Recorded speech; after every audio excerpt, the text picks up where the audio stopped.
I understand we want to win, but there's a process to winning.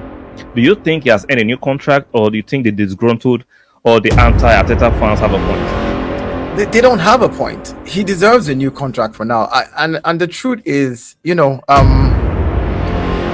think now at this stage that Arsenal is at, this is the first time you look at the Arsenal team and there's no Arsene Wenger player in that team anymore. This is Arteta's team. Same. There's no Unai, well, there is probably one or two Unai Emery, Bukayo Saka, and the rest of them who came into the ranks, and Martinelli, Yeah. But there is no. This is Arteta's team now. This is his squad. So he does deserve a new contract now. This is where I say, okay, now you got to kick on and start winning stuff. What he did in the last 4 years, which is 4 seasons, where we've gotten eighth, fifth. Second. No, eighth, fifth, or eighth, fifth, second. Second, yeah. In the last 5 seasons that he's done that, Yeah. A lot of clearing out, a lot of house cleaning, a lot of getting the fans loving the team back again, a lot of getting the right players, getting them young, blending them over the years. All of this while going head to head with Pep Guardiola, arguably the best manager of the last 10, 15 years. I won't say arguably. I say objectively he is.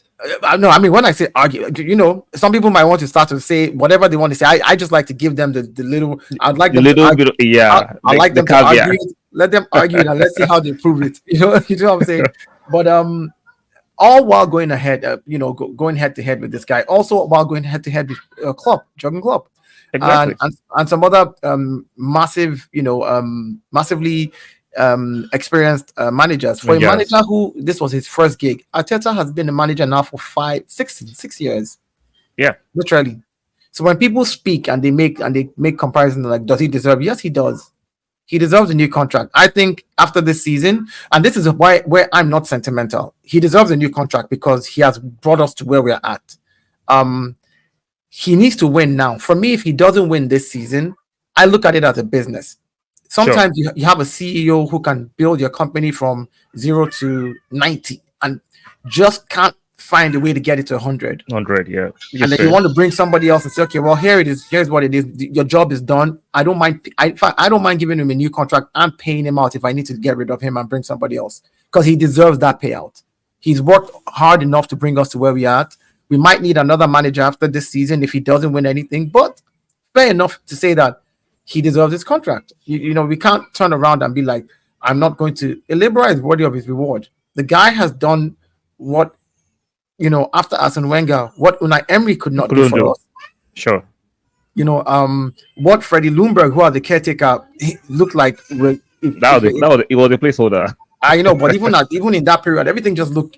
Arsenal just looked. We just looked horrible. Yeah. On and off the pitch, So I think the work that he's done so far, were relevant when the conversations, where people rate us now. They just overly try to banter us. They say silly things like, "Oh, you bottled it," and I'm like, "How can you call it?" How can you call it? Yeah, I like banter, but when banter becomes very unwitty, it has lost its essence. Like banter used to be very witty, but these days, idiotic commentary. Nah, man, that's not banter. Like when they say like you bottled, and I'm like, yeah, with 2 points. Let's even remove the point. Okay, let's even remove the point. City won 28 games. I won 28 games. City didn't win more games than me. So explain to me what the bottling is here. This is basically because of 2 games that we lost. And in those 2 games, we outplayed the opponent, but we just didn't score. And those are the places where I'm like, sometimes you might not win a game because it's just what it is in football. You're just not able to score, but just don't lose that game. Exactly. I'll tell you, I'll put this argument that last season, Arsenal played better than City objectively. If you watch the whole games, Arsenal were the better team. Like sometimes in life, the better person sometimes doesn't win. Not all the time. Sometimes doesn't win. So for me, he deserves a new contract. I understand the argument that he has to win. And we have to caveat with the fact that Pep Guardiola, before he actually came, City had won the league. So he met a good team and built upon the good team. So if you're going to, in one phase, say Pep is the best manager, best infrastructure, best CEO, best everything, then his corn boy that we all try to insult that his apprentice is competing with him, I think he needs a little bit of leniency and benevolence from the fans. Yeah, his apprentice. His apprentice that we could. I mean, the fans call him apprentice, Pep's apprentice, and then they forget that Pep came into a Man City team that was already structured. Exactly, good already. And Arteta came into an Arsenal team that needed rebuilding from the scratch. Total rebuilding, backroom staff, mentality wise, the players, everything, the whole everything. So for that's the difference. And it's crazy that they say that, because I've spoken to a few City friends of mine who are, the people who recently started supporting Man City. I'll use the word recently because a lot of them were not City fans up until recently. Exactly. Winners have good, all fathers and mothers and children. Yeah, and I have one very honest friend of mine. He's a City fan who said to me, "Man, honestly, if you guys fire Arteta, can you just wait till next season when Pep wants to leave so that we can hire him?" And I just laughed and I said, "This is why a lot of fans are saying, oh, Gary, blah, blah, blah." When they start talking that nonsense, it's because they're genuinely afraid of what's going to happen with Arteta. I can say it. I understand he has won, and I understand the argument. But for me, if you can say it, the smartest people are people that can see ahead before it happens. The traces are there, the signs and symptoms are there. So for you to be very, very, I'll call it hot-headed or impulsive, that's right. I think Arsenal fans are very impulsive to say let's get rid because he has competed twice, hasn't won. We know that. Okay. Where are the other managers that can do a better job?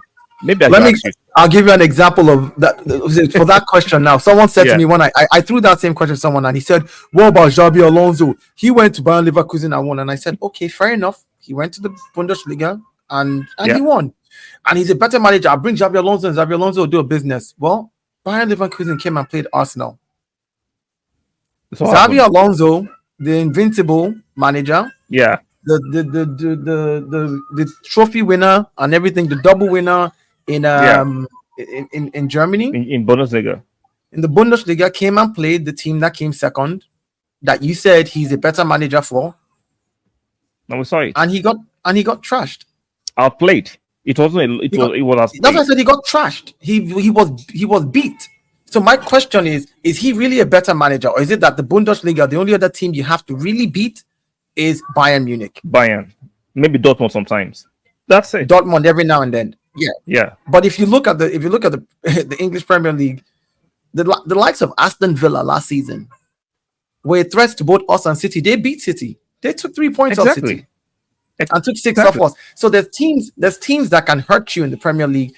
What we used to say, Big Six. Now we're talking about top 8. Now we're talking about top 9. Like conversations are between on a good day. I'm sure you saw the last game. I find it very, very frustrating sometimes, especially from Arsenal fans. The Brighton we played, I watched that game comprehensively.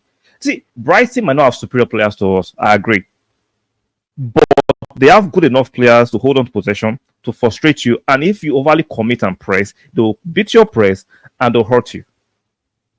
So let's not act as if the top 10 teams cannot hurt you on a good day. They can hurt. We saw Crystal Palace beat City, was it 2 seasons ago, last season? The Premier League is extremely competitive. So let's not take away that context when we are analyzing the things.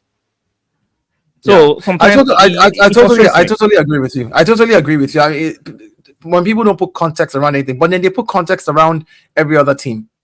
Like these fans, these fans, and some of these people are Arsenal fans, and that's why it begs the question: do you genuinely care about the club, or do you genuinely just care about the clicks and the views and the engagement? It's engagement farming. It's the money. It's the money because like I love like I said I love money too, but I love my team to my heart. I love the team. I want to see Arsenal win. So, but I still understand that we are competing with other teams. Other teams are not bombs. They're not a bunch of cones or props that we just go down and just wipe them. No, they have good players. When let me not miss this point too. Partey. Yeah. Do you think Partey is finished? No, he's not. He's not. You have to, and this is, I think, what people, especially for those who like claim that they've played football before, they've played sports. Yeah. I played very minimal football, to be honest. I not like I played actively. I still play every now and then now, but I did play a little bit. But what I did do was judo. Seriously, I took judo very seriously. And when you come back from an injury, you're never the same immediately. It takes a while to get back Wow. to where you are. Yeah. You're never the same, no matter how well, how good, you. The thing about it is, Partey is not finished, but Partey just came back from a whole season's injury. Sure. It's going to take him literally probably till December for us to begin to see Thomas Partey become. And the good thing about that is we now have a Declan Rice that once Marino comes back, we have a Declan Rice that can drop into that position and allow him not to play so many games, but to get enough game time, heal up properly, and get back to the fitness that the Thomas Partey that we know. But of course, Arsenal fans are disingenuous to themselves and very impatient, and they like to pretend like they don't remember 4 or 5 years